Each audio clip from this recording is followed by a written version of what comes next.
Madame, Messieurs, bon après-midi et bienvenue sur Afrique Média. C'est le club de la presse, votre émission de débat de tous les samedis qui revient donc comme chaque semaine sur les grands sujets qui marquent le continent africain dans ses différents démembrements. Et dans cette édition donc, nous parlons ce 15 février 2014, au lendemain de la Saint-Valentin bien sûr, de la République centrafricaine où les Valentins de ce côté-là n'ont pas du tout eu la possibilité de fêter étant donné que la situation reste tout simplement chaotique au plan sécuritaire dans ce pays et pas moins que la présidente de transition qui a été à 80 km de Bangui et qui a lancé comme une sorte de guerre contre les anti-Balaka qui aujourd'hui focalise toutes les attentions étant donné que c'est le groupe qui perpètre pour le moment le plus grand nombre d'exactions dans la capitale et même dans le reste de la Centrafrique. La question que nous on se pose sur ce plateau est de savoir est-ce que la paix et la sécurité sont encore possibles et envisageables en République centrafricaine? Si oui, comment est-ce que cela peut-il être possible au moment où on évoque déjà non seulement des risques de génocide, mais surtout des problèmes de cannibalisme dans la capitale centrafricaine? La question est donc déjà posée. Que va-t-il se passer dans les jours à venir en terre centrafricaine? On va peut-être le savoir à travers les réponses que nous donnerons nos invités qui sont conviés à ce club de la presse. Et puis nous allons rester bien sûr au Cameroun pour faire une relecture du discours du président de la République à la jeunesse. C'était donc le 10 février dernier. Paul Biya a annoncé beaucoup de choses à la jeunesse camerounaise. Comment est-ce que ce discours a pu être appréhendé aussi bien par les jeunes que par les différents acteurs de la vie sociopolitique au Cameroun? La question, c'est la deuxième que nous posons dans le cadre de cette édition du Club de la presse. Des réponses que nous attendons bien sûr de nos panélistes, dont beaucoup sont avec nous. C'est vrai qu'on pourra aussi parler du cinquantenaire de la réunification, une conséquence immédiate de ce discours du président qui a annoncé la tenue de cet événement tant attendu au Cameroun dans quelques semaines. Il n'a pas fallu une semaine puisque l'événement se tiendra finalement le jeudi prochain dans la capitale régionale du sud-ouest Cameroun à Buea. Voilà donc pour ce qui est de la vitrine centrale de cette édition du Club de la presse. À moi maintenant le plaisir et l'honneur de vous présenter ceux qui vont animer cette émission avec nous. On va donc commencer par vous présenter celui-là qu'on ne devrait plus normalement présenter puisqu'il fait partie des meubles de cette émission. Lui c'est Georges Gilbert Baonla, président du Parti républicain et acteur incontestable de cette émission. Bonsoir messieurs et bienvenue sur le plateau du Club de la presse. C'est moi qui dis bonjour et bonjour à tous les spectateurs, pardon, et puis je dis bonjour à tous les étudiants du côté de Yaoundé 1, de Yaoundé 2 et tous les fan clubs d'Afrique Média. Merci donc à tous ces fan clubs, tous ces étudiants des universités yaoundéennes qui sont très intéressés par ce que nous faisons sur ce plateau et sur cette antenne qui défend les valeurs du continent africain. Quelqu'un qui a aussi choisi de manière bénévole de nous aider à mieux décrypter l'actualité dans le monde arabe en général et surtout sur le continent africain en particulier. Lui, c'est le docteur Achille Nko qui nous fait encore l'immense plaisir de nous retrouver sur ce plateau. Il a choisi pour cette édition de nous parler en quelques mots de la problématique de la secte islamiste Boko Haram au Nigeria. En vous accueillant, je vous pose déjà cette question. Que faut-il comprendre dans les agissements de la secte Boko Haram? Quelles sont les intentions? Quelle est l'idée que défend cette secte qui sévit au Nigeria avec des ramifications déjà qui atteignent le Cameroun? Bonsoir à tous nos fidèles téléspectateurs, bonsoir à tous les panélistes. Vous faites si bien d'évoquer la question de Boko Haram.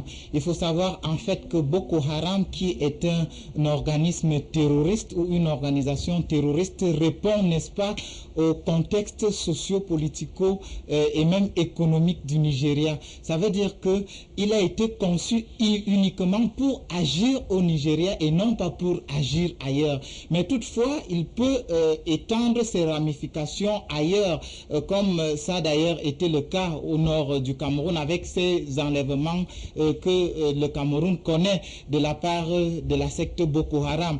Et je dois dire que pour le Cameroun, en fait, il faut savoir que notre problème ici, c'est que bien que le mouvement Boko Haram ne soit pas conçu pour le cas du Cameroun, il faut essayer de filtrer au niveau des frontières qui rentrent au Cameroun et qui n'entrent pas. Et comment filtrer les entrées et les sorties, c'est très important. Il faut faire un fichier, n'est-ce pas, des étrangers au Cameroun. Ce fichier, nous ne l'avons pas. Au-delà de cela, il faut essayer de réviser le programme, les écoles coraniques qui sont restées jusqu'aujourd'hui traditionnelles.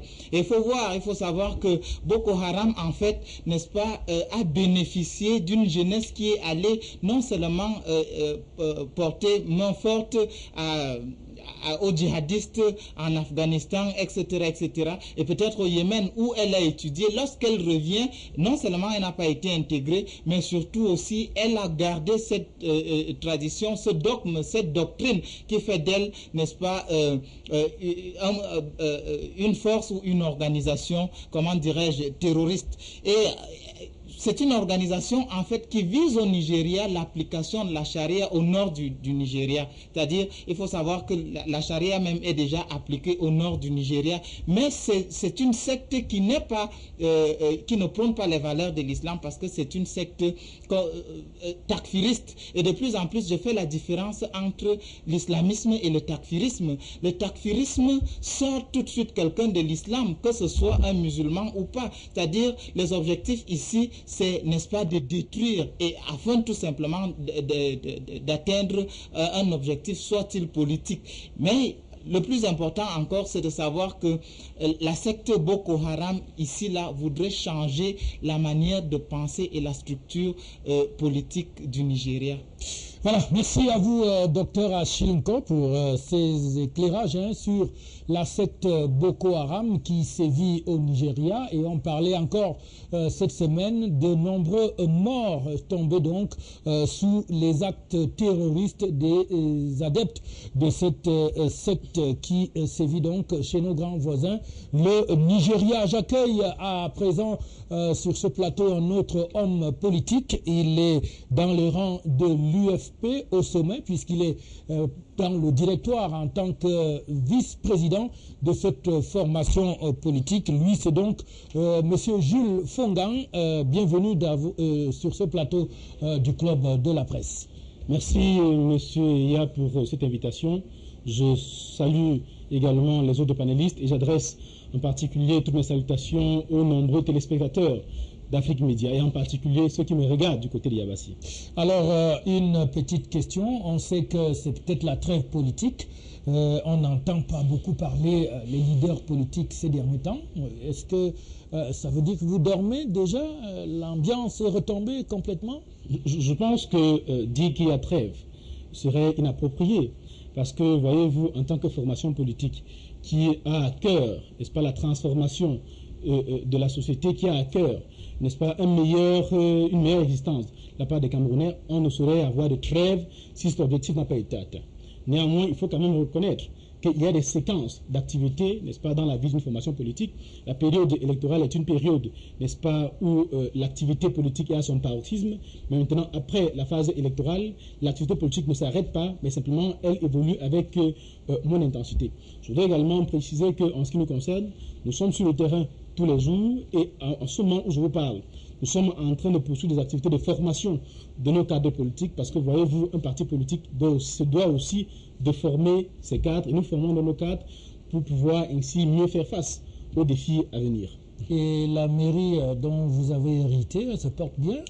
La mairie de Yabassi se porte bien. La mairie de Yabassi se porte bien.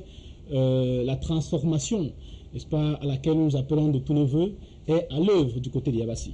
Je vous donne rendez-vous dans quelques années pour que vous puissiez voir, n'est-ce pas, les résultats concrets d'une autre façon de voir, de penser et de gérer. De toutes les façons, le maçon, comme l'UFP, ne pourra être jugé qu'à l'aune de ce que vous aurez fait de cette mairie de Yabassi. Également, convié à ce débat. Lui, c'est Hervé Akam, homme politique. Il ne s'en cache pas.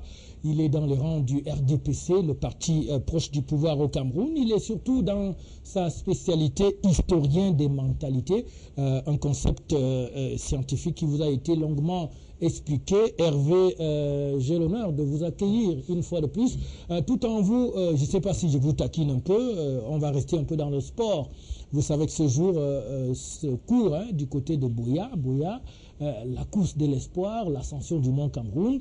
On a également ces éliminatoires pour la prochaine Coupe du Monde de volley qui se tient au Cameroun.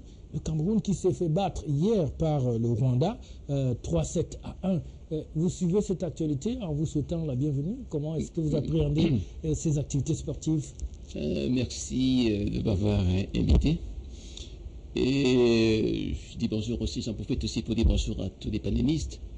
Et c'est un honneur d'être parmi vous pour débattre des problèmes liés à la vitalité démocratique au pays. Vous savez, quand il y a vitalité démocratique, ça veut dire qu'il faut aussi un bon gouvernement pour essayer de réguler ces problèmes de la vitalité démocratique. Et effectivement, dans cette vitalité démocratique, vous avez aussi le sport. Bien entendu, je ne suis pas un expert en matière sportive, parce que je crois que j'ai comme l'impression qu'au pays, il y a une inflation des activités sportives en ce moment, le football, etc. Alors, tout ce que, après ce qui s'est passé au football, de triste mémoire, parce qu'on a eu une fédération qui ne marchait pas. Et vous savez, quand on regarde un peu la manière dont le football les choses se sont passées au football, on a peur que les mêmes choses se déroulent dans les autres activités sportives. Or, heureusement, il y a des bonnes nouvelles de ce côté, en dépit de la défaite du Cameroun que vous évoquez aujourd'hui. Malheureusement, je n'ai pas pu regarder cette défaite à la télévision. C'est dommage. Je crois qu'il y a une possibilité de sursaut. Le championnat se poursuit jusqu'à... Tout ce que je veux dire aussi concernant un peu ce qui s'est passé à Limbe, je crois que c'est une très bonne chose d'organiser des compétitions sportives de ce genre. Il est grand temps qu'on forme aussi des marathoniens, des gens en mesure d'aller se battre sur l'arène internationale et remporter aussi des titres. Malheureusement, pour le moment, le Cameroun est complètement absent dans cette discipline-là. Et vivement que ces disciplines, aujourd'hui, soient la discipline la plus médiatisée, la plus vue, la plus regardée et la plus compétitive. Voilà, merci donc à vous. On souhaite bonne chance à tous les compétiteurs qui sont sur les différentes arènes. On va marquer une première pause en images parce que vous le savez, le Cameroun traverse actuellement de graves problèmes de fourniture en eau potable et cette semaine donc le ministre en charge de l'économie, de la planification et de l'aménagement du territoire a donc reçu une importante délégation d'une banque qui est donc venue donner de l'argent pour qu'on puisse poursuivre la mise en place et le financement de ce projet de réhabilitation des infrastructures en eau dans le pays. Et Afrique Média, qui était au cœur donc de cet événement, a pu aller se rendre compte de ce qui est fait sur le terrain, notamment dans les villes de Boya et de Limbe, où Marie-Pascaline Ngonkam, notre preneuse d'images, est allée donc voir ce qui est fait à travers les images que vous pouvez regarder à l'instant. On a donc cette délégation qui conduit le projet en question en partenariat avec le gouvernement camerounais, qui est donc allé voir ce qui est fait sur le terrain pour permettre, n'est-ce pas, à ce que le Camerounais qui, depuis un certain temps, souffre de ces pénuries d'eau, le problème d'énergie qui se pose avec acuité dans le pays. Et cette banque qui s'appelle donc la Belfus Bank a donc apporté 15 millions d'euros, environ 9 milliards de francs CFA, pour que ce projet qui est conduit par la Camwater puisse donc être conduit à bon port, si vous me permettez tout simplement l'expression. Et d'ailleurs, au sortir de cette audience, de cette signature de convention, il faut dire que c'était là la 5e tranche de cet important projet qui va permettre de fournir de l'eau dans pas moins de 16 villes camerounaises, des villes qui sont donc répartis sur l'étendue du territoire. Le directeur général de la Camwater, Jean-William Solo, a bien voulu indiquer comment est-ce que les choses vont se passer de manière concrète sur le terrain, quelles sont les villes qui sont concernées et pour quel objectif. Je vous propose donc de le suivre dans cet élément que nous avons pu capter et qui dure environ 30 secondes seulement. Le directeur général de Camwater. Nous avons 16 villes qui sont des villes secondaires. Vous savez que, comme le chef d'État l'a demandé, toutes les villes du Cameroun doivent être alimentées par de l'eau potable. Alors cette fois-ci, nous avons 16 villes. Parmi les 16 villes, nous avons par exemple Yokabima, vous avez Mulundu, Konolinga, Mbalmayo, Sa, Mbalam, Djoum, etc. etc. Donc,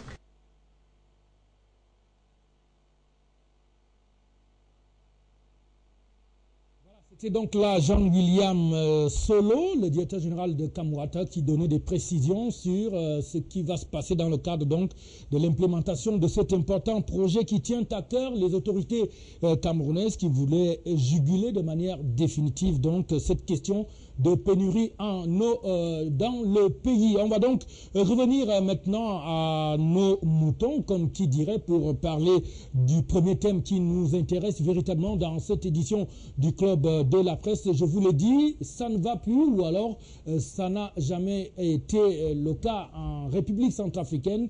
Les anti-Balaka continuent de régler des comptes. On craint une épuration à la fois ethnique et confessionnels. Les musulmans ont pratiquement déjà quitté la République centrafricaine. Ils s'enfuient aussi bien du côté du Tchad que du Cameroun, ce qui n'est pas sans susciter quelques craintes de la part de la présidente qui a cru bon, en compagnie du ministre français de la Défense, de déclarer la guerre aux anti-Balaka qui aujourd'hui ont pratiquement supplanté les ex-Séléka qui étaient accusés il y a de cela quelques semaines d'être à l'origine des violences dans la ville de Bangui.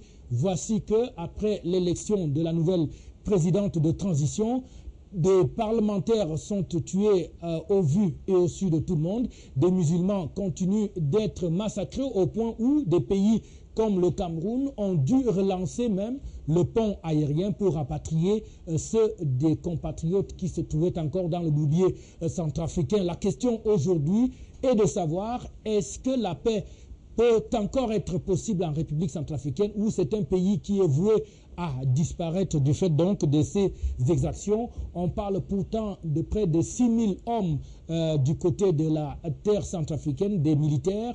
La France qui cette semaine encore annonçait l'arrivée de 400 autres soldats pour essayer de sécuriser la République centrafricaine. Aujourd'hui, comment peut-on comprendre ce qui se passe dans ce pays? Je voudrais tout d'abord, pour donner la parole à notre historien des mentalités, parce que là, je pense qu'il est interpellé. Il s'agit là, aujourd'hui, d'une question qui inquiète.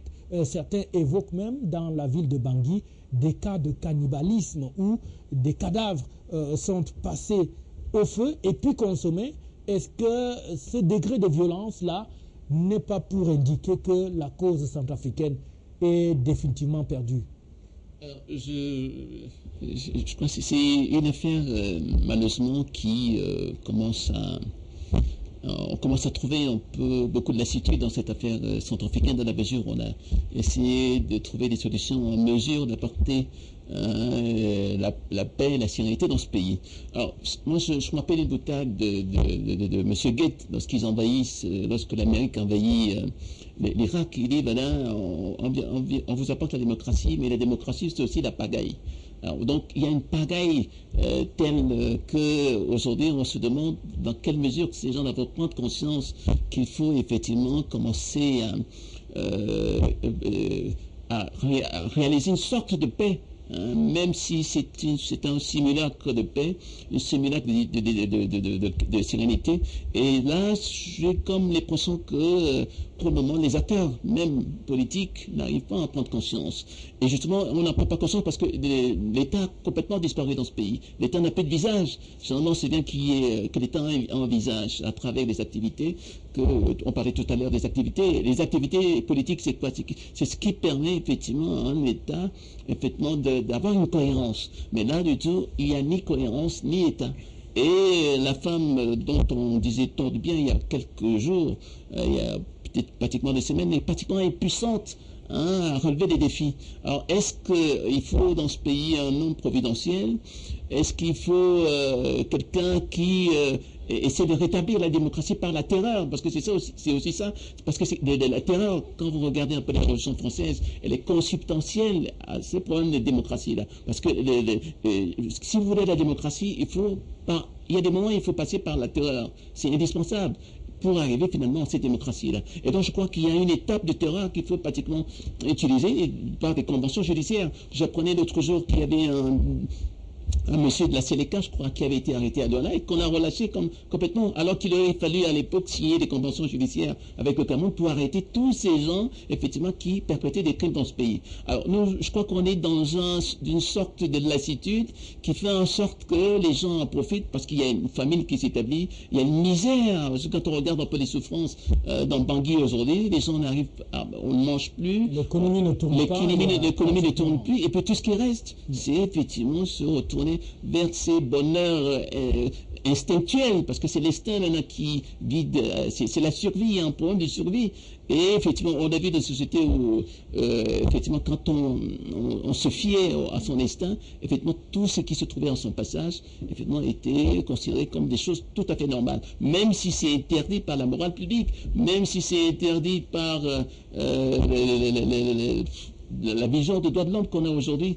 Mais bon, il faut tout simplement espérer que ce pays va sortir de l'ornière et que de l'ornière sortira quand même un début de démocratie, un début de respect de l'être humain. Et ce qui se passe aujourd'hui, il n'y a pas de respect de l'être humain. Est-ce que ce problème de cannibalisme, Jules Faugan, n'est pas finalement un problème des Centrafricains? On en parlait déjà du temps de Jean-Bédel Bokassa. Il y avait déjà des soupçons de ces pratiques-là. Est-ce que cela ne montre pas à quel niveau l'homme centrafricain aujourd'hui, comme hier, n'arrive pas encore à s'accepter lui-même et d'accepter autrui? Autrement dit, quand vous avez ces nouvelles qui viennent de Centrafrique, vous voyez la violence avec laquelle les exactions sont commises. Est-ce qu'on se dit finalement que le problème n'est pas ailleurs que tout ce qu'on a présenté jusque-là? Un pays où on a près de 6000 hommes, des soldats français sangaristes, on a 400 qui arrivent, on a la MISCA qui est sur place, et on ne parvient pas à maîtriser la situation sécuritaire. Est-ce que le problème n'est peut-être pas ailleurs? Effectivement, vous chutez par la bonne question. Si le problème était celui que l'on a voulu nous présenter, il me semble qu'il n'y aurait plus de problème en Centrafrique aujourd'hui. Vous avez évoqué la terreur, les atrocités. Je vous renverrai, n'est-ce pas, dans l'histoire française.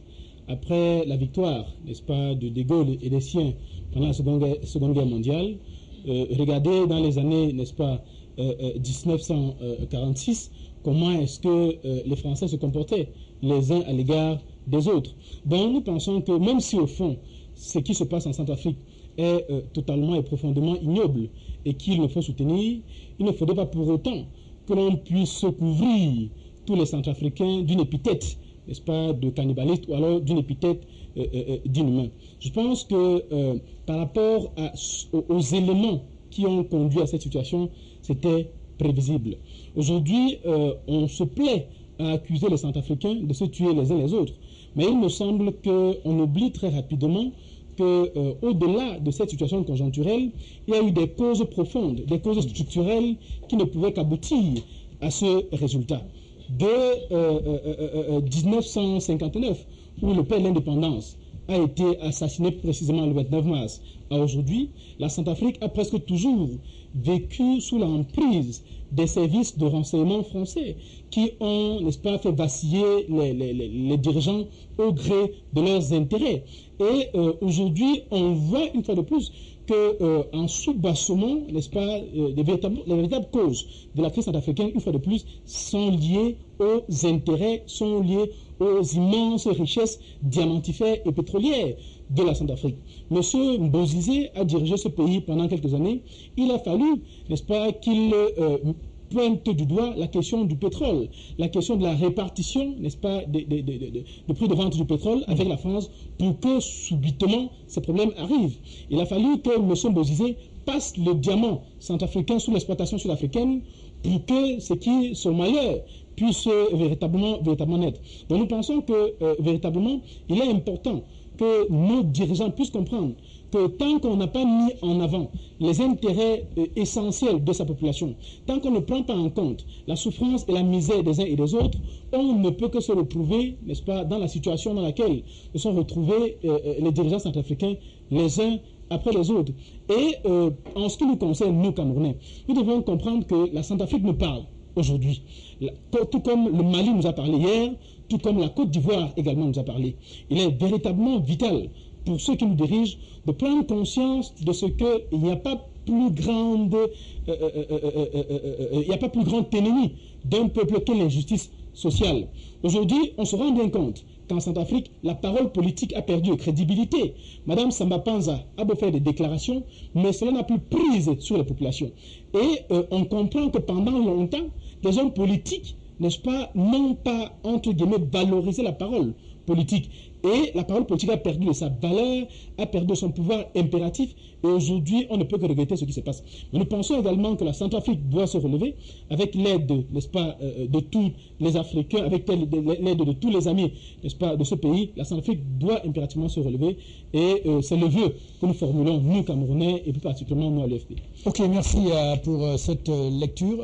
Alors, Achille Nkor, on peut dire aujourd'hui que si je m'en tiens à ce que dit Jules Fongang, on assiste à une sorte d'autoflagellation des Centrafricains pour passer un message par rapport à la manière dont le pays a jusque-là été géré aussi bien par les nationaux centrafricains que par les Occidentaux. Je veux précisément parler de la France dans cette affaire. Est-ce qu'une telle posture pourrait expliquer pour autant ce qui se passe aujourd'hui dans le pays? On a la présidente de transition qui dit que ce n'est pas parce qu'elle est une femme que les anti-Balaka vont penser qu'elle ne peut pas avoir la main de fer. Tout à fait. Il faut comprendre la crise centrafricaine à travers l'histoire même de la Centrafrique. Il faut savoir que c'est la France qui a toujours fait et défait les leaders politiques centrafricains. Et aujourd'hui, ce qu'on voit n'est qu'une sorte de répétition de l'histoire. Mais au-delà de cela, je ne pense pas que la solution puisse venir telle que... on vit la crise centrafricaine en terre centrafricaine aujourd'hui. Je me dis tout simplement qu'il faut que les différents acteurs politiques comprennent que c'est l'intérêt de la nation qui est menacé. Lorsque vous voyez aujourd'hui, c'est les anti-Balaka, effectivement, qui perpètrent toutes les atrocités. Et ce mouvement naît à la suite, n'est-ce pas, de la destitution de Bozizé lui-même. Ça veut dire que elle porte, j'allais dire, ces révolutionnaires ou ce groupe porte les idéaux de Bozizé lui-même. Et ça veut dire, à mon avis, que Bozizé devrait comprendre que l'intérêt de la Centrafrique passe par tout le monde. C'est lui qui a instrumentalisé ces anti-Balakal. Et c'est à lui, n'est-ce pas, de leur dire, faites attention. Parce que je me dis effectivement que Bozizé, lui qui pensait que la Centrafrique ne pouvait évoluer que sous son emprise, sous son contrôle politique, ne pourra pas réussir avec d'autres interventions politiques, avec d'autres leaders politiques comme Catherine Samba et les autres. Mais je pense qu'il se trompe. C'est à lui, n'est-ce pas, de calmer les anti-Balakal, de leur dire, ben en fait, faites attention, nous voulons construire une nation forte. Et c'est là justement qu'il y a problème, parce que l'autre a démissionné. Mais pourquoi se fait-il aujourd'hui que les atrocités continuent, n'est-ce pas, de se perpétuer? Si je vous comprends bien, donc, vous êtes en train de dire que les anti-Balaka, qui étaient présentés au départ comme étant des milices d'autodéfense, sont devenus pratiquement une sorte d'armée instrumentalisée par Bozizé. Tout à fait, c'est ce que je veux dire. Ça, c'est mon analyse à moi. Parce que, effectivement, c'est un groupe qui est né à la suite, n'est-ce pas, de la chute. Pour répondre aux exactions que commettaient les Séléka. Tout à fait. Et aujourd'hui, on se rend compte que ce n'est plus ça. Et je pense que le jeu que François Bozizé est en train de jouer pourrait coûter la vie à plusieurs Centrafricains. Et il devrait le comprendre, se mettre au-dessus de ses passions. Alors, Georges Gilbert Baoula, la question, on le dit, on est tous d'accord sur ce plateau, qu'aujourd'hui il ne fait pas bon vivre en terre centrafricaine, qu'on soit centrafricain ou étranger. La preuve, ce flux d'étrangers qui ne cesse donc de sortir du pays par tous les moyens est possible parce que chacun cherche aujourd'hui à sauver sa tête. Alors moi je voudrais vous poser la question, que faut-il faire aujourd'hui? Quelle peut être la solution, la bonne solution pour qu'on sorte ce pays africain de cette situation qui est définitivement devenue très dangereuse pour tout le monde? Parce qu'il n'y a pas que les Centrafricains qui en souffrent, c'est tout le tissu économique de l'Afrique centrale qui est aujourd'hui menacé parce que les commerçants qui faisaient les affaires en Centrafrique, tout est bloqué, que faut-il faire aujourd'hui selon vous? De toutes les façons, il n'y a que des solutions quand les hommes sont conscients. Dans les émissions précédentes, j'avais dit qu'une dame à la tête d'une institution de transition politique, c'est un danger imminent. Et donc elle ne peut pas faire autorité. Elle n'a pas une expertise avérée. Il n'y a pas un problème de jus où on va dire la respectabilité envers une femme. Et puis, nous sommes sur un terrain très hostile où non seulement les Français ont entamé un comportement qui est un comportement parogène et qui est un comportement qui fait belle lurette. Donc, on ne peut pas entrer dans cette logique. Ça, c'est la première chose. Deuxième chose, il y a un problème d'africanisation. Parce que nous ne pouvons pas être dans un territoire africain où les gens ne démissionnent de leur mission. Et à un moment, peu soit-il, apporte des arrondis. Il y a beaucoup d'argent qui circule aujourd'hui. Une guerre, ça se fait avec plusieurs dimensions et des intérêts. Je disais à l'émission précédente ici qu'il y a de l'argent qui circule dans les tiroirs. Il y a les armes qui sont vendues. Les Français, pendant près de plus d'un quart de siècle, aujourd'hui un problème au niveau du marché africain pour implanter le décor et la distribution de leurs armes. Non pas, c'est-à-dire preneurs. Et à un moment, trouvent des terrains, disons, fragiles, comme au Mali, comme au Congo, comme en Centrafrique, pour imposer leur marché. La troisième chose qui est là, c'est que pour qu'il y ait des solutions, il faut que cette femme démissionne. Parce que cette femme travaille sans indiscrétion, pas pour des services d'espionnage français. Alliance est une entité qui fait dans plusieurs départements, qui est liée à la forteresse d'information de la DST française. Il y a un certain nombre de choses qu'elle a faites en tant que mairesse de Bangui. Malheureusement, malgré mon interpellation, j'attendais sa démission. Elle n'a pas encore démissionné. Elle a, à l'emporte-pièce, c'est-à-dire mis en mal Bangui et toutes les fortunes qui viennent de l'autre côté. Ça veut dire que les Français, qui à un moment avaient trouvé en elle un bon partenaire, que je vais appeler un partenaire fossile. Parce qu'il y a des ONG qui sont autour, par exemple, de la mairie de Bangui, qui ont bénéficié d'un certain nombre d'avantages, de financement, dont elle-même, elle était prête. Non. Son mari, en ce moment, est au chevet, disons, je vous l'ai dit, dans un hôpital, bénéficie de la nostalgie des Français qui va payer les factures, vous comprenez à peu près. Et là où elle est maintenant, là, elle rend service. Il faut qu'elle rende service. Elle a un tablier assez noir, parce qu'il y a une histoire où, pendant que Bozizé devait être aux affaires, il y a une histoire de près de 450 milliards qui ont circulé, parce qu'il fallait que forcément il y ait un financement pour que Bozizé entre par la fenêtre et se trouve, et il faut payer les notes. Pour payer ces notes, il y a des demandeurs, c'est les Français.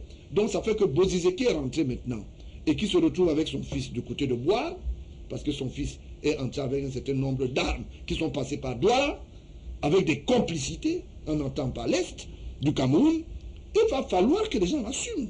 C'est pour cela que les gens ont fait sciemment, à un moment, de créer l'insécurité du côté de l'Est. Nous avons dénoncé ça dans une de nos émissions les plus phares de la maison pour dire il faut faire attention. Dès qu'on crée une frontière poreuse, il y a un problème sérieux. Que faisait le fils de Bozizé pendant que l'armement, disons que les armes étaient en partance pour le Tchad. Et le Tchad qui est à une cohabitation complice. Parce que Idriss Déby aujourd'hui se porte très mal en ce qui concerne la politique française. Parce qu'aujourd'hui, l'histoire d'Idriss Déby fait qu'il s'est nabré, qui veut revenir aux affaires, et elle n'a pas été jugée, elle représente l'épée de Damoclès. Donc, que vous vouliez ou pas, ça ne peut pas avancer. Pour que ça avance, il va falloir que les Centrafricains qui sont en France, qui ont des financements et des saupoudrages occultes, quittent le système pour redevenir patriotes. Il y a d'autres qui sont à Douala, parce que quelqu'un a dit ici, il a dit qu'on a libéré, ce n'est pas les seuls. Il y a des poteaux roses et des points durs, et des faucons à Douala, qui sont des poches de résistance, parce qu'ils sont en train d'animer la déstabilisation centrafricaine. Et je suis simplement en disant, il faut faire très attention pour qu'il y ait une solution. D'abord qu'elle démissionne parce qu'elle travaille pour le compte. Donc la démission de la présidente de transition. Parce qu'elle travaille pour le compte de Bozizé. Oui. Parce que c'est Bozizé qui l'avait faite maire. Bozizé ou alors le président démissionnaire. Mais le Bozizé notamment. Qui a fait le coup d'État. Bozizé notamment est passé par le Cameroun. Ça, on ne va pas se cacher. Okay. Maintenant, est-ce que c'est quelle est la diatribe qui a animé entre Boire et l'Est du Cameroun? Bon, on se pose la question, mais l'infanterie aujourd'hui est organisée par son fils, il faut le dire. Et il y a un certain nombre de Français qui étaient installés à Douala, dans certains hôtels, qui savaient que n'importe comment, s'il y a une déstabilisation, comme il y a Bozizé parti, ils vont vouloir entrer par la fenêtre, parce que Bozizé a dit, je restitue de l'argent. Est-ce que le nouveau gouvernement qui est là va pouvoir le faire? Non. Parce que le fils Kolingwa, qui est du côté de la RDC, a fait des promesses aussi aux Français, mais les Français n'ont pas cru devoir respecter le cahier de charge pour qu'on nomma l'actuel président de transition. Et il y a un problème d'infanterie qui existe aussi au niveau entre les anti-Balaka et les Balaka, parce qu'ils ont promis des postes au ministre de Jotodia. Ils ont promis avant que elle soit nommée, elle avait accepté. C'était des accords occultes. Il demandait le ministère de la Défense. Il demandait le ministère de la Défense, il demandait le ministère les ex-c'est les cas. Voilà. Ok. Mais ça n'a pas marché. Donc vous suggérez la démission de la présidente de transition et que la France aussi cesse de tirer. Se tire, quitte le panel. Le ficelle dans l'ordre. Voilà. Alors, Saint-Éloi Bidoun nous est revenu finalement sur ce plateau en vous accueillant. Nous sommes déjà en plein dans la question centrafricaine où pratiquement aujourd'hui l'Afrique a une fois de plus les larmes aux yeux parce qu'on s'était dit qu'une lueur d'espoir était en train de se faire voir à l'horizon avec l'arrivée de Madame Panza. Voici des semaines qu'elle est au pouvoir et pourtant, sur le terrain, c'est encore le chaos total. Malgré toutes ces armes qui sont passées par le Cameroun, on se demande finalement à quoi servent ces forces qui sont sur place à Bangui, qui ne parviennent pas aujourd'hui à maîtriser des jeunes qu'on nous a présentés comme étant des milices d'autodéfense. Comment comprendre aujourd'hui que ce soit les anti-Balaka qui mettent en mal le système de reconstruction de la RCA qui avait pourtant été pompeusement annoncé par la France qui disait que la situation était sous contrôle. Est-ce que vous pensez qu'aujourd'hui, il est encore temps de faire quelque chose pour ce pays? Que faut-il faire selon vous? Quelle lecture faites-vous de la situation en Centrafrique? Je voudrais, avant tout développement, relever ce que M. Fongan a dit ici. Vous savez qu'il est vice-président d'un parti politique et finalement ils finissent par faire de la politique même sur des questions hautement sérieuses et des questions internationales. La Centrafrique ne nous donne aucune leçon. La Côte d'Ivoire ne nous a donné aucune leçon. Le Mali ne nous a pas parlé. Donc le Cameroun, c'est le Cameroun. Donc une fois que j'ai relevé ça, j'ai dit que on évacue la question. Et je voudrais dire, pour ce qui concerne la Centrafrique, le président Biya, le 5 décembre 2012, s'adressant au chef de mission diplomatique au Cameroun, a eu cette phrase que j'ai trouvée forte. D'abord, pour le Cameroun et pour l'homme. On ne détruit pas un État pour installer un régime. C'est ce qui s'est passé en RCA. Et c'est ça qui justifie également son absence dans le bal des vampires qui a été organisé à N'Djamena dernièrement, pour prétendant pouvoir faire la paix pour la Centrafrique. Je dis que la ville de Bangui s'appelle Bangui Mpoko. Et Mpoko dans la langue centrafricaine signifie la coquette. Vous voyez que Bangui la coquette est devenue Bangui la terreur du fait des hommes. C'est-à-dire qu'il y en a qui ont cru à un moment ou à un autre qu'ils pouvaient, pour assurer leurs intérêts, installer des hommes à la tête de ce pays pour continuer à piller. Parce que les termes sont très difficiles à choisir. Mais ma carence de vocabulaire m'amène à utiliser des mots forts. À piller ce pays. Ce pays dont on nous présente aujourd'hui un conflit entre musulmans et chrétiens. Mais dans un pays où les musulmans sont 2%, c'est comme si vous parliez d'une histoire au Cameroun des Akono Linga, des Yebokolo et de tout le Cameroun. Moi, je suis Yebokolo en passant. Vous voyez un peu.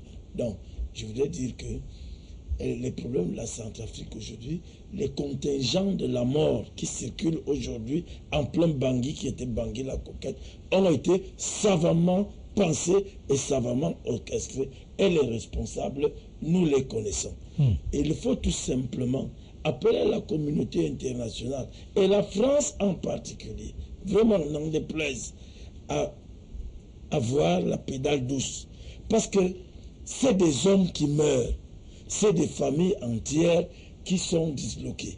Quand vous voyez le nombre de Centrafricains qui sont partis, et c'est ça qui a amené le président Biya une fois de plus, que son fils me le pardonne. C'est vrai qu'on dit qu'il me ressemble un peu, mais je ne suis pas son fils. Je dis à rétablir un nouveau pont aérien entre la Centrafrique et le Cameroun. Il y a de la souffrance. Des Camerounais souffrent.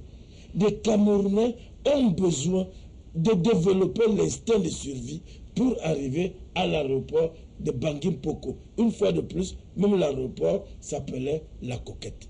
Alors, quand vous voyez ce qui se passe, je crois que c'est à juste titre, et pour la gouverne du vice-président de l'UPF, de l'UFP, bon, voyez, on peut confondre l'ordre des trucs, le TRC, mais je dis que le président Biya a bien fait d'agir dans ce sens en ouvrant un pont aérien pour sauver des Camerounais en détresse. Ok, je crois qu'on a fait le tour. Le docteur encore voulait réagir lorsque Georges Gilbert Bangla avait la parole tout à l'heure. On va vous permettre de dire ce que vous vouliez dire par rapport à sa réaction aussi. Oui, j'allais tout simplement dire que le plus important n'est pas qu'elle démissionne, parce que c'est là où on confond quelque peu les choses. Quel est l'utile? Quel est l'agréable? Aujourd'hui, il y a guerre. Je ne pense pas que si quelqu'un d'autre arrive, les gens vont agir de la même manière pour dire tel doit partir, tel n'a pas le charisme, tel... Aidons les Centrafricains à retrouver la paix. C'est ça qui est le plus important. Et comment peut-on faire pour aider les Centrafricains? Comment peut-on faire pour aider les Centrafricains? Comment les aider?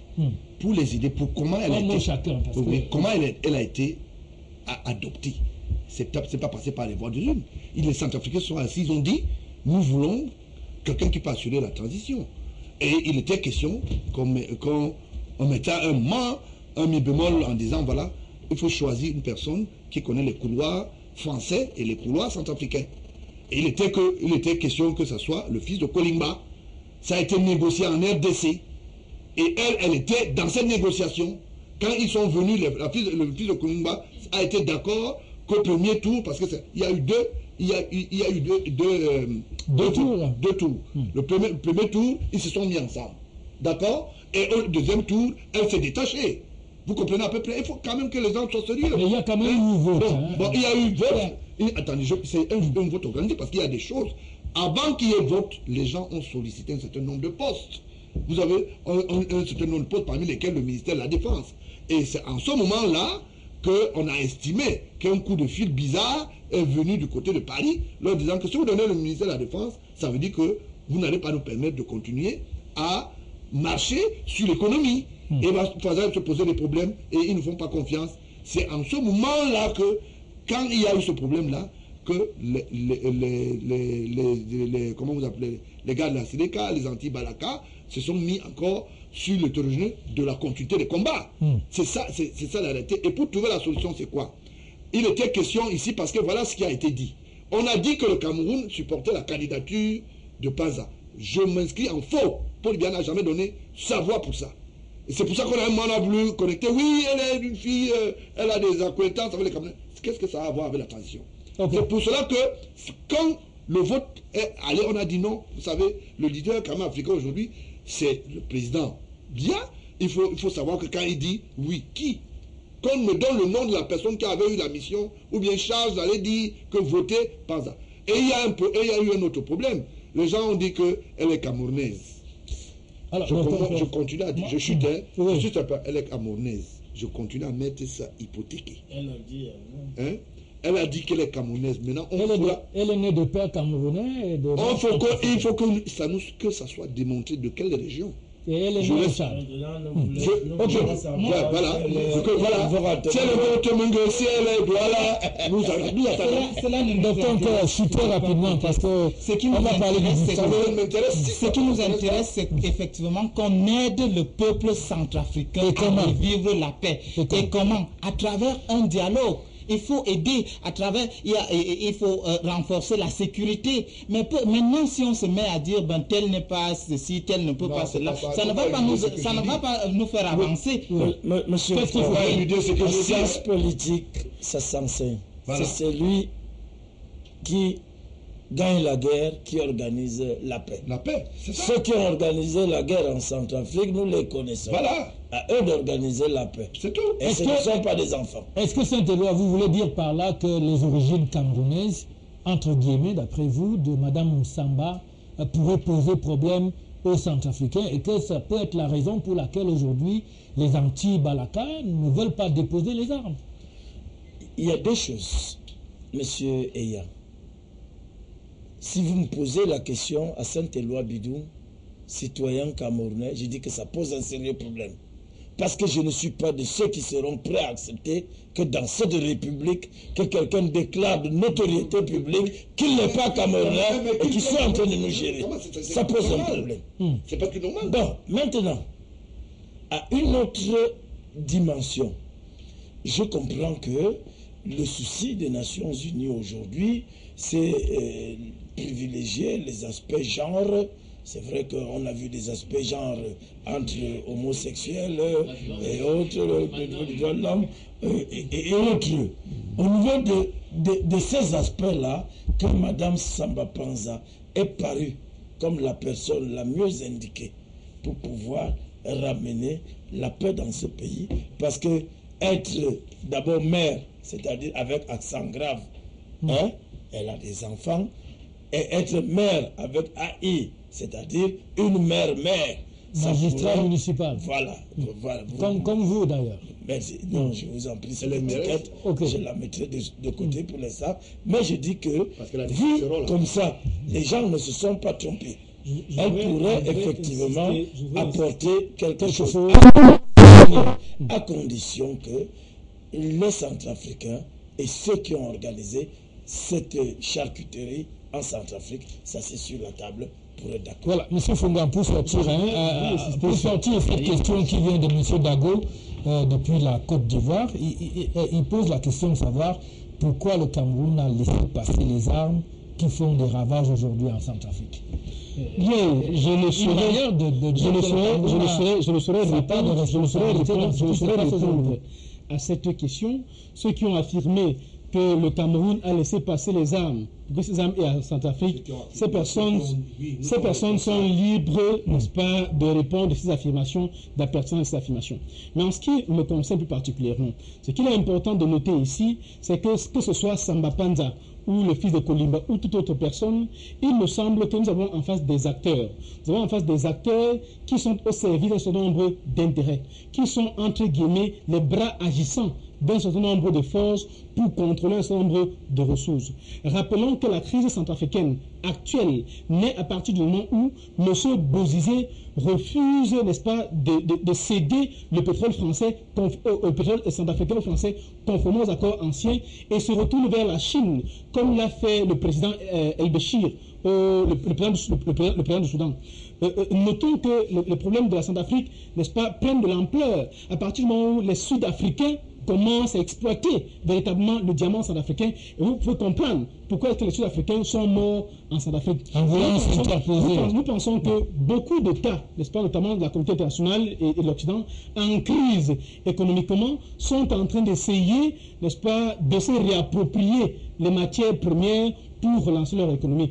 Et tant que l'on néglige cette dimension-là dans la résolution de la crise centrafricaine, il me semble que nous parlerons, n'est-ce pas, de manifestations, sans parler notamment des causes profondes du conflit. Voilà Romain Fonon depuis Yaoundé qui dit que la paix est encore possible en Centrafrique, mais il faut aussi sécuriser les médias comme Afrique Média qui joue un rôle dans ce sens. Merci de reconnaître un peu le travail que nous faisons. Cet autre message, que Sassou Nguesso qui détruit, c'est Sassou Nguesso qui détruit l'Afrique. Il finance les rebelles et Déby Idriss et Sassou doivent donc prendre le micro et aller parler aux habitants de Bangui, puisque ce message qui vient de la Guinée équatoriale, ils pensent que c'est ces deux présidents-là qui sont responsables au niveau africain de la situation qu'on déplore aujourd'hui en terre centrafricaine. Donc ce dernier message qu'on va rapidement lire avant de passer à autre chose. Bon, on l'a déjà lu d'ailleurs, c'est le message sur la question des gens. Oui, chuter. Juste pour chuter, pour chuter, il ne faudrait pas que les pyromanes se transforment en sapeurs-pompiers. Est-ce que pour cela n'est pas possible? Dans l'état actuel, est-ce que c'est finalement pas ce qu'il faut accepter? Vous vous rendrez compte quand vous allez revisiter l'histoire de ce pays, quand il a fallu que Kolimba vienne chasser Bozizé, il a fallu le Tchad. Quand il a fallu que Kolimba lui-même soit parti pour que Bozizé arrive, pour que Patassé arrive à nouveau, il a fallu cette église Déby. Quand il a fallu que Patassé parte pour que Bozizé vienne, je crois que c'est le même Idriss Déby qui a accompagné Bozizé aux portes de la capitale. Et quand il a fallu faire partir Bozizé, c'est toujours le Tchad qu'il a fallu. J'ai dit non. On ne peut pas éternellement se mettre en maître pour régenter une partie de l'Afrique. C'est pour ça que je pense vraiment, et à juste titre, n'en déplaise à mon concurrent adversaire politique, que la position du président Biya était une position pleine de sagesse, pleine de sagesse quand il a dit on ne détruit pas un État pour installer un régime. Merci à ce moment-là, vous nous donnez Jules Fongan, vous nous donnez... On n'a plus beaucoup de temps. Oui, juste une minute pour dire qu'on est dans une situation de guerre. Et que chaque fois qu'il y a une situation de guerre, qu'est-ce qu'il faut? Un gouvernement de salut public avec, qui va diriger avec, va reposer sur des ordonnances au lieu de passer par la restauration de l'autorité de l'État il faut pour sortir de la crise. Voilà. Cela nous amène donc, puisque la Centrafrique et le Cameroun, c'est juste des pays voisins et frères. C'est d'ailleurs pour cela que ce qui se passe en Centrafrique a des répercussions immédiates au Cameroun. Et nous restons donc au Cameroun pour parler de la fête de la jeunesse du Cameroun qui s'est donc célébrée le 11 février. Mais la veille, c'est-à-dire le 10, le président Paul Biya, comme cela est de tradition, s'est adressé à ses jeunes compatriotes. Beaucoup de choses ont été dites dans ce discours. Pour certains, le président a bien parlé. D'autres disent qu'il a parlé, mais qu'il n'a rien dit d'intéressant. D'autres, enfin, pensent qu'il a peut-être fait un discours et que les jeunes eux-mêmes qui sont concernés ne se retrouvent pas dans ce qui a été dit. Alors sur ce plateau, la question est de savoir quelle relecture peut-on faire du discours du président de la République du Cameroun, qui déjà, dans ce discours, annonçait la tenue du cinquantenaire. C'est chose faite pour dire, peut-être pour ne pas répondre à ceux qui pensent qu'il n'a rien dit, qu'au moins là, on a quelque chose de concret qui est sorti. Alors, Jules Fongan, avec l'œil du militant et du responsable de l'UPF, le discours, l'UFP, autant pour moi, le discours du président de la République, quelle relecture? Est-ce que le juste mot a été prononcé? Est-ce que cela est réalisable? On a parlé de beaucoup d'emplois qui sont créés et plein d'autres choses. Comment est-ce que vous avez écouté et qu'est-ce que vous avez retenu? Je pense que le discours du chef de l'État adressé à la jeunesse le 10 février dernier a été un discours qui, une fois de plus, nous a frappé par le degré d'écart qu'il y a entre ces discours et les réalités camerounaises. Comment comprendre tout d'abord que le chef de l'État soit autant en contradiction avec lui-même? Revenons quelques semaines plus tôt, notamment le 31 décembre 2013, où dans son discours à la nation, le chef de l'État lui-même tenait un discours, comme on dit souvent chez nous, un discours d'opposant contre son gouvernement, dont il fustigeait l'inertie, dont il fustigeait une fois de plus la primauté des intérêts individuels. Donc nous pensons que le 10 février dernier, le chef de l'État, une fois de plus, a été fidèle à lui-même, notamment à travers ses discours démagogiques. Je vais prendre un élément pertinent pour illustrer cela. On a observé une déclaration d'amour du chef de l'État au mototaximan, Monsieur Eya.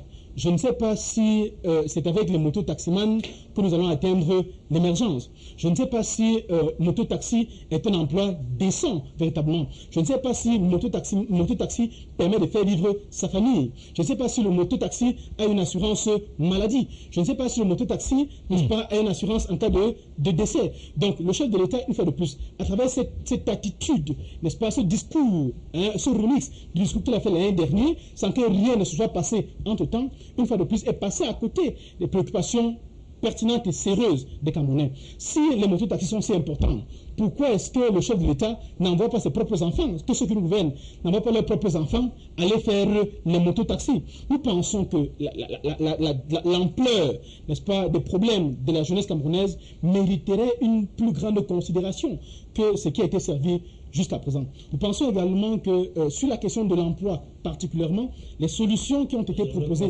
jusqu'à présent, les solutions déjà. Et vous aurez également constaté qu'au RDPC, on n'a pas l'habitude de laisser parler les citoyens. Monsieur le Président de la République, qui a eu objectif jusqu'à présent, je n'ai pas osé répondre.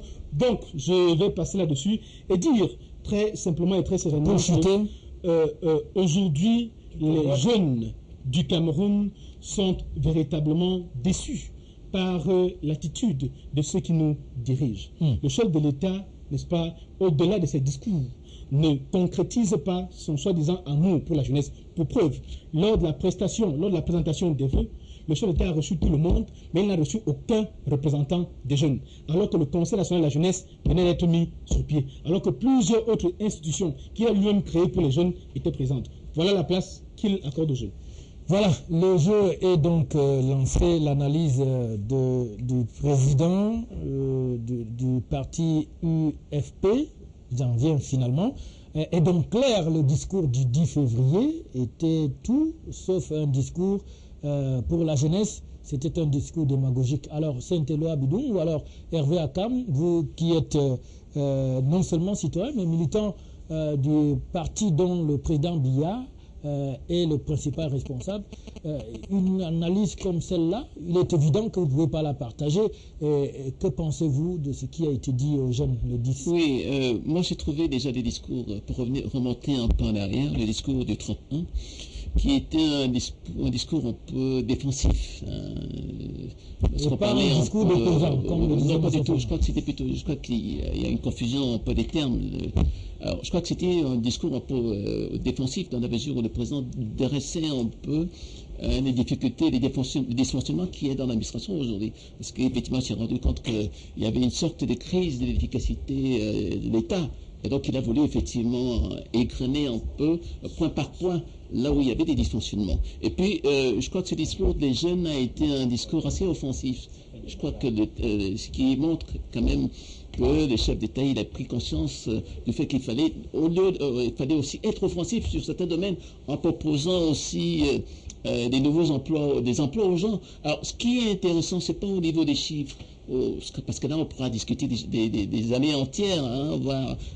Monsieur Fongan indique qu'il encourage les jeunes à monter sur des motos. Ouais, je vais en arriver là, hein, je vais en arriver là. Parce que le premier problème, c'est les métiers. Hein, c'est un métier aujourd'hui. Oui, c'est devenu un nouveau métier aujourd'hui. Mais le problème, c'est quoi? C'est que, est-ce que... Oui, je vous permettez, je ne vais pas interrompre quand vous discutez, tout à l'heure, quand vous débattiez. Alors, je crois qu'il y a des métiers qui sont nouveaux aujourd'hui, hein, même si c'était des métiers d'hier. Vous savez, le métier de mototaxi, on ne le connaissait pas du tout en Afrique. Vous savez, pour les besoins de transport et de besoins de services publics aussi, parce que c'est ça le problème aussi. Est-ce que ces gens-là vont remplir les missions de service public que peut avoir le bus, etc.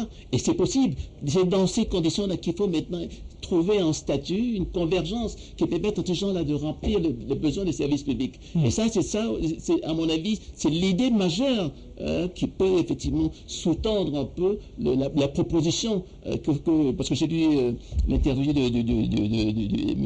Bidoukwat, mais c'est ça qui manquait un peu. Dans son interview, il n'a pas souligné le besoin des services publics, parce qu'on a besoin de ce service public qui n'existe pratiquement pas. Donc il faut que ces gens-là sachent qu'ils ont une mission de service public, c'est-à-dire transporter les Camerounais d'une ville à l'autre, et là, d'un quartier à l'autre de la ville. Et là, il faut, quand on parle de service public, ça veut dire quoi? Ça veut dire qu'il faut aménager des voies et qui permettent aux motos de rouler librement. Or, ça n'existe pas encore. Est-ce que c'est pas une utopie? Oui, non, c'est possible, parce que ça se fait. Il suffit tout simplement d'aménager des petites voies. Parce que dans certains pays, même en Afrique, vous voyez, il y a des pistes cyclables, des routes réservées aux mototaxis, etc. Et c'est là où, effectivement, le besoin de services, de missions de services publics est un peu manque chez nous. Voilà, très rapidement, Saint-Éloi Bidou, le temps nous tient à la gorge, la régie. Alors, le discours, qu'est-ce qu'on retient finalement, en quelques mots, pour permettre... Je vais être très bref. Au-delà d'une polémique vaine et stérile que vient d'entretenir M. Fongan, parce que nous avons le monopole de la jeunesse. Je vous rappelle que quand M. Biya arrivé au pouvoir, il avait 49 ans. Et moi, j'avais 22 ans. Et quand Aïjo partait, il avait 59 ans, on disait qu'il était vieux. Donc, vous comprenez que à 54 ans aujourd'hui, j'aspire à beaucoup de choses et je me considère comme jeune. Et c'est nous qui devons décider de votre avenir, parce que vous ne pouvez pas décider pour nous. C'est de ça qu'il s'agit. J'ai dit, alors, je retiens du discours, personne n'a le monopole de la jeunesse. Oui. Moi, je suis jeune. Oui. Et bon, sur le discours, le discours du président, je retiens une seule phrase: ça bouge. Effectivement, quand je regarde l'arrondissement dans lequel je suis, tout au moins 3e adjoint, je constate que les choses bougent. Dans quel sens? Pour la simple raison que ça va être le premier des arrondissements le plus doté en infrastructure routière. Quand vous prenez son entrée au nord, au sud, à l'est, à l'ouest, Yaoundé 6 est gâté. Donc c'était un discours et ça bouge. Voilà.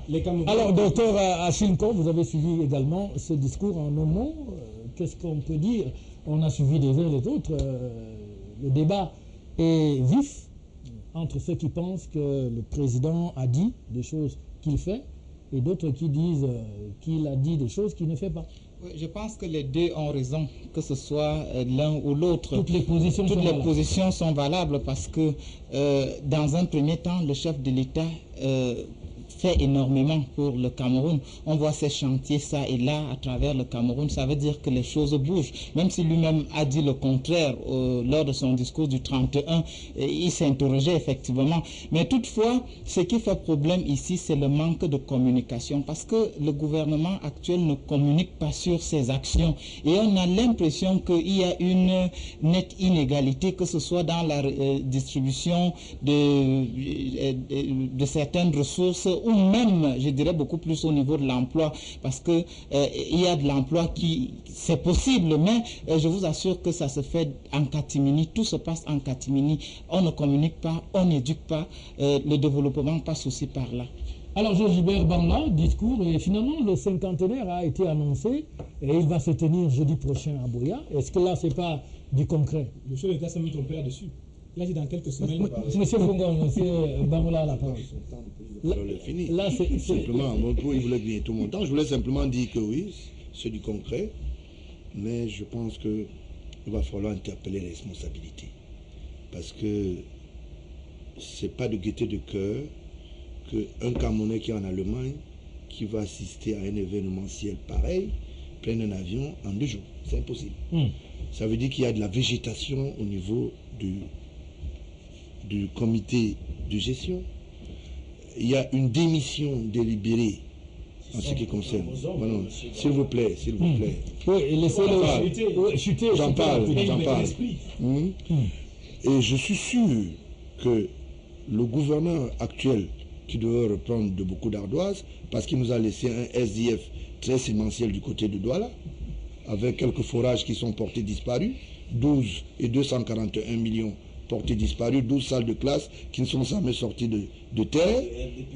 Donc, non, c'est pour ça que je voulais simplement dire ceci. Oui, pour chuter. Oui, juste simplement pour dire que les mêmes appétits ont continué du côté de Buea. Et c'est vrai que le MINAT est très fâché, M. Rinissadi. Mais on peut quand même dire voilà. Ouf, enfin. Oui, ouf, parce qu'il a dit, même avec le parapluie, il ira. Et le président du comité de gestion, vous le connaissez très bien, Bad Boy, non? Non. Comment vous l'appelez? Ce n'est pas mon oncle. Il n'est pas mon oncle. Il faut faire attention. Parce que j'ai l'impression que vous voulez entretenir les histoires de famille. Il y a des responsabilités qui sont établies. Je le dis. Non, je vous en prie. De ce genre de préoccupation. Vous permettez que je vous simplement dire que le cabinet n'a pas pris sa responsabilité. On a remonté les bretelles au cabinet civil. Vous comprenez? Le chef d'État a dit à sa femme, avec le Kabangondo, un parapluie, nous allons y aller, on va aller commémorer cet événementiel pour que les Camerounais comprennent que je suis avec des attardés mentaux. Ok, voilà, donc tout est dit sur la question. Juste une dernière chose, quelques images qu'on voudrait vous faire partager en vous disant que mardi prochain, le Cameroun a l'insigne honneur de recevoir pas moins de 4 prix Nobel dans le monde scientifique. Et cela, c'est à l'occasion du lancement au Cameroun de l'Institut africain pour les sciences mathématiques, une initiative qui voudrait faire de notre continent, pourquoi pas le prochain continent qui verra naître le prochain Einstein. C'est une initiative qui est donc louable et elle a été présentée par le ministre de l'Enseignement supérieur qui a donné tout à l'heure un point de presse avec dans la salle le plus jeune prix Nobel de mathématiques. Il est de nationalité française. Cédric Vellani, c'est son nom. Il a eu de nationalité française. C'est le tout premier d'ailleurs français à obtenir ce prix qui n'est donné qu'à ceux qui excellent dans la science des mathématiques. C'était donc tout à l'heure avec la complicité de la régie. On va peut-être voir les quelques images qui ont été tournées par Denis Amougou. Cela va nous permettre de nous séparer. Il faut dire que c'est un extrait donc qu'on va vous permettre de suivre de ce Nobel en honneur pour le Cameroun. Cela ne s'était jamais produit avant que de recevoir sur le sol camerounais en même temps 4 Nobel dans le monde des sciences, pour ceux qui connaissent ce que vaut un prix Nobel. Donc on va vous permettre de le suivre. Je ne sais pas si l'élément est déjà positionné du côté de la régie pour suivre donc le professeur Cédric Vellani, qui est donc prix Nobel de sciences mathématiques, et un prix qu'il a reçu après des travaux qu'il a effectués dans... C'est un peu compliqué pour ceux qui ne sont pas du domaine. Juste pour vous dire que cet institut africain, qui va donc être lancé mardi prochain, reçoit des étudiants dans le domaine de la mathématique. Je vous propose de l'écouter en quelques mots. Notre objectif peut être utopique, mais non moins fondamental. futur Einstein sorte, peut-être pas du Cameroun, mais à tout le moins de l'Afrique. Je crois que c'est un objectif fondamental. Et nous le savons tous, l'Afrique accuse un déficit criard en matière de sciences et de technologie. L'Afrique est, au niveau socio-humaniste, très bien outillée depuis des millénaires. La spiritualité africaine est très forte. Elle est dense. Elle est quasiment inoxydable, malgré les aléas de l'histoire. Mais au plan technologique et scientifique, nous accusons un grand retard. Non seulement au niveau de la matière, au niveau du contenu, physique, chimie, biologie, etc. Mathématiques, bien sûr, informatique, mais aussi et surtout au plan méthodologique. C'est ça la chose la plus importante, la méthodologie.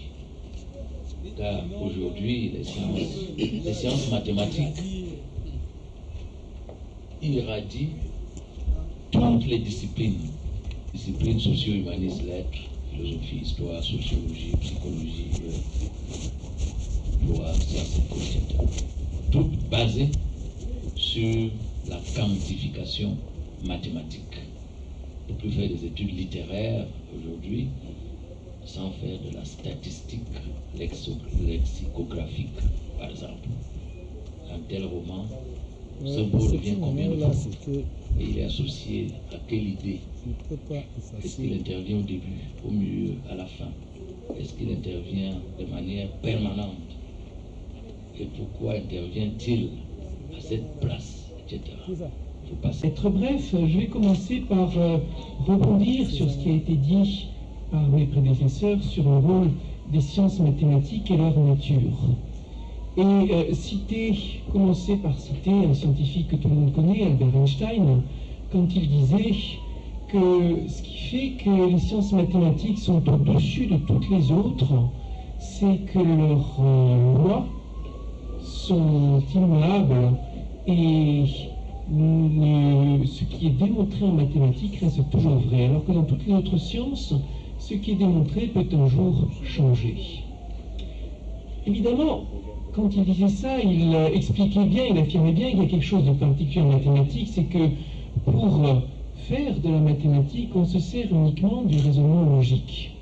Et c'est pour ça que ça ne dépend pas de l'apport expérimental. C'est aussi pour ça qu'un mathématicien, un laboratoire de mathématiques coûte beaucoup moins cher qu'un laboratoire de n'importe quelle autre science.